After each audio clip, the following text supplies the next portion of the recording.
7 days in a week, 7 letters in New York, 7 points in Statue's crown, 7 continents can be found, 7 red stripes in American flag, 7 buildings the World Trade Center had, not just 2 towers.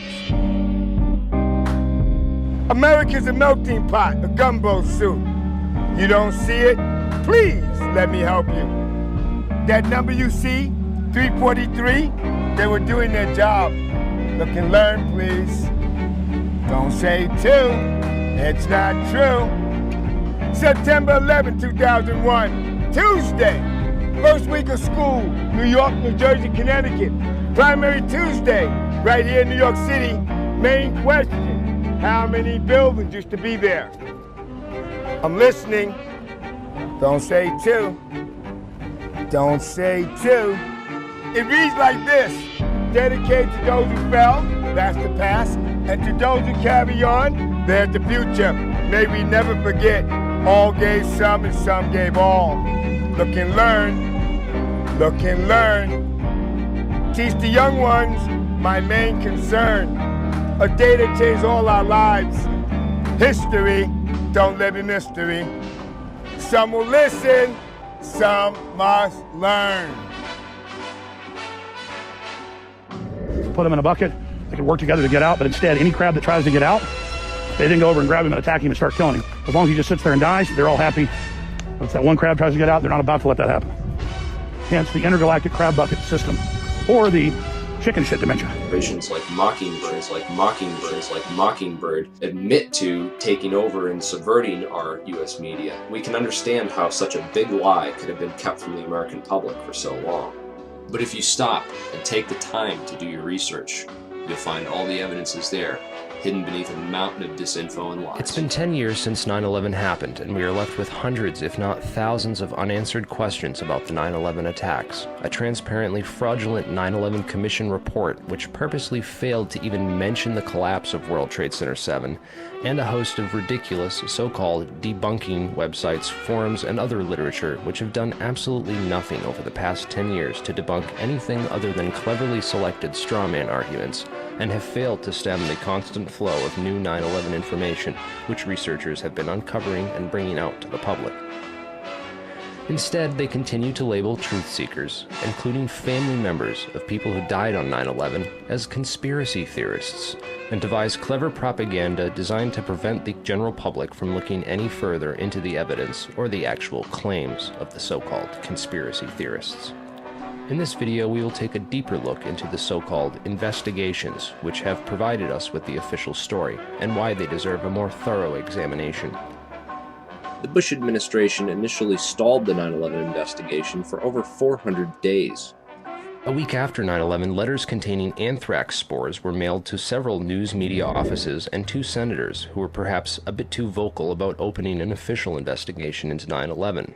The anthrax used in the attacks was identified as an Ames strain, which means it had to have come from the U.S. Army Medical Research Institute of Infectious Diseases at Fort Detrick, Maryland. A member of that institute, Jerome Hauer, managed the National Institute of Health response to the anthrax attacks. Coincidentally, Hauer also warned the White House to start taking Cipro, an antibiotic which is effective against anthrax, a week before the attacks. Jerome Hauer also happened to be a managing director at Kroll Associates, which ran security at the World Trade Center up until the weekend before 9/11, when that role was personally handed off by Hauer to FBI agent John O'Neill, who would later die in the attacks, drawing strong suspicion that he was set up due to his knowledge of Al-Qaeda and the 9/11 hijackers, whom he was blocked from investigating while he was working at the FBI. In January 2002, President Bush personally asked Senate Majority Leader Tom Daschle to limit the congressional investigation into the events of September 11th. The Bush administration only formed the 9/11 Commission after being prodded by the victims' families, who lobbied Congress for over a year to open the investigations.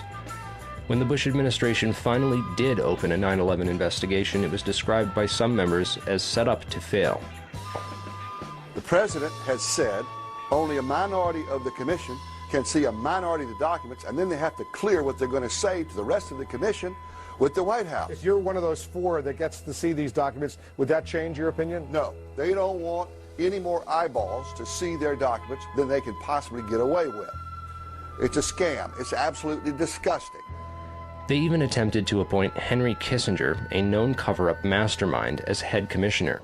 He resigned after victims' family members asked him sensitive questions about his connections to the bin Laden family and the Carlyle Group.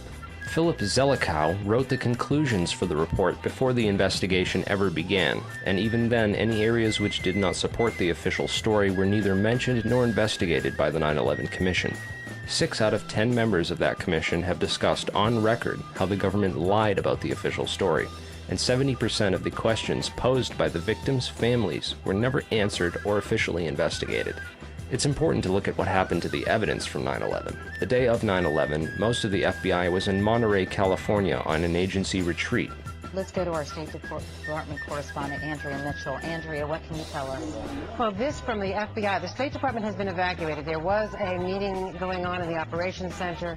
Other top officials were in the Situation Room at the White House. Colin Powell is in Bogota, Colombia, on a 2-day trip.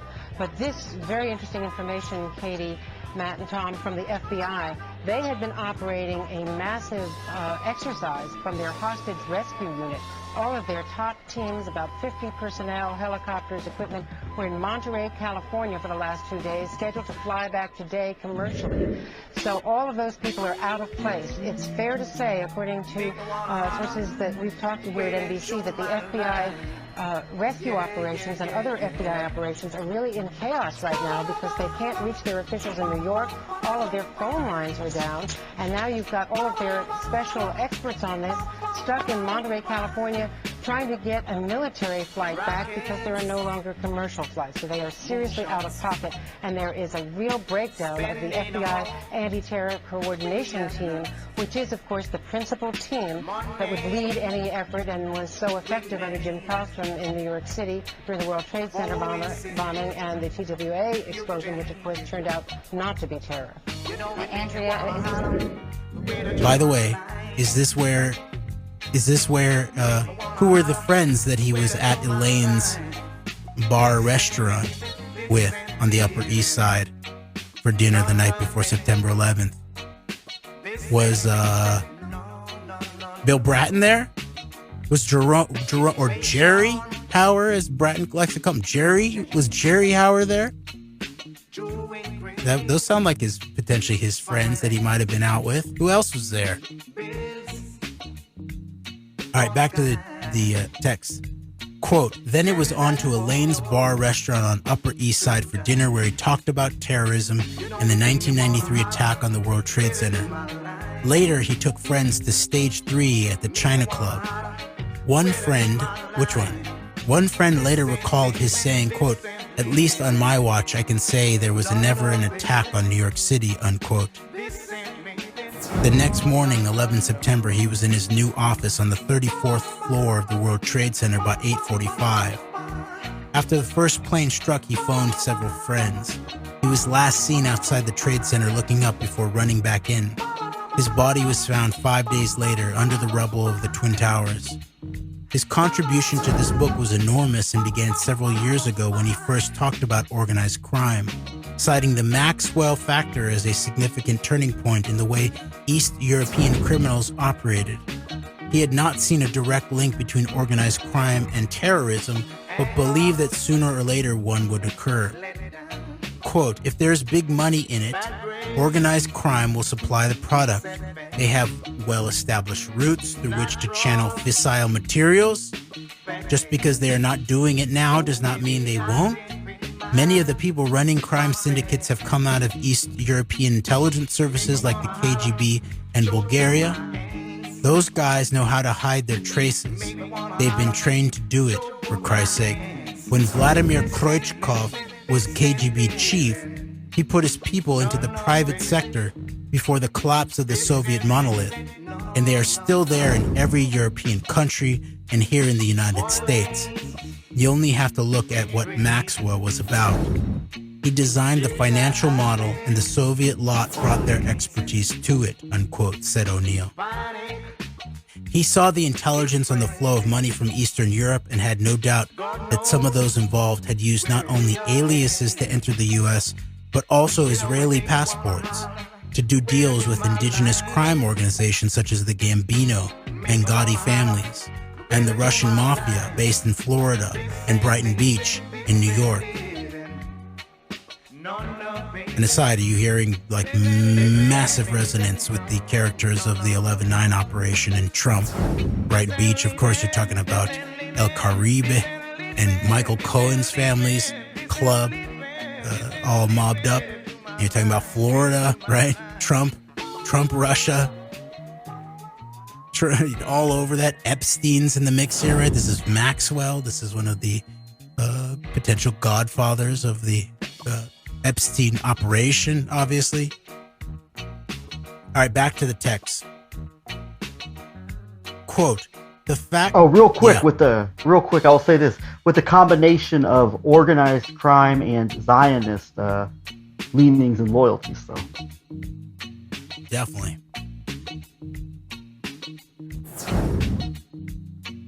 Okay. Quote, the fact that some of these people were Soviet Jews is no comment on Israel. Criminality and race are separate, but the problem began with men like Maxwell and Lukhanov, and was passed on to men like Mogilevich and Ivo Yanchev, to name but a few. Many of these guys have been able to hide behind big bank accounts or politicians and state officials they bought in countries where they have their operations. Organized crime may not have direct links with terrorism in the minds of some analysts, but just give it time. These people have no scruples. They're just as likely to fly a consignment of missiles to Iran as a plane load of coke out of Colombia into Florida. They are sophisticated and wealthy. Money can buy the silence of important people. It talks, believe me. Their laundering of money is hard to trace, and terrorists have learned from organized crime, from the Maxwells of this world, unquote, John O'Neill remarked in one of his conversations, punctuated by brief absences from the table while he took another call from a friend who was a source or a source who was a friend. The revelations about John Goodwin Tower came from three sources: CIA, FBI, and MI6, coalescing in the words of John O'Neill. Quote, when Tower became involved with Maxwell, he came to the attention of all those agencies. You've got a senior political figure who's a national security risk. We're not talking about a nobody. Tower was across a lot of sensitive stuff.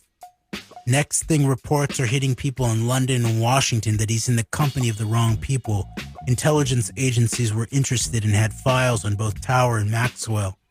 There was one hell of a problem. Tower had a lot of powerful friends, but there he was using his reputation to open doors to Sandia for Maxwell. You can't take down a guy like Tower without clearance from the top. We're talking White House. He was opening doors for Maxwell that should have remained closed. I don't want to go too deeply into this, but it didn't go unnoticed. And I'm not going to speculate about why or who. It was clear Tower was bought by Maxwell, but that would not have been enough to go after him. As I see it, Tower had to know who he was dealing with, especially Maxwell's business associates in the Eastern Bloc. You may want to look at why we never followed up on Maxwell after the Sandia episode. That should have set off alarm bells. And again, when Tower joined one of Maxwell's companies and spent time in Bulgaria. You might also want to look at Maxwell's Israeli contacts and ask if he had a godfather in Mossad. Tower was a national security risk. With his background, he was mixing in bad company. It goes deep. That's all I'm going to say about it. Be careful where you tread on this one. For some people, it may be a very sensitive issue, unquote, said John O'Neill, making it clear from the look on his face that he would say nor more on the issue, unquote. From Robert Maxwell, Israel Super Spy, The Life and Murder of a Media Mogul by Gordon Thomas and Martin Dillon. Sounds to me like O'Neill may have had the answers to some questions of things that have been posed as far as the, of course, John Tower promise, the transferring of Promise software to Bin Laden. I believe it was attributed to Mogilevich. So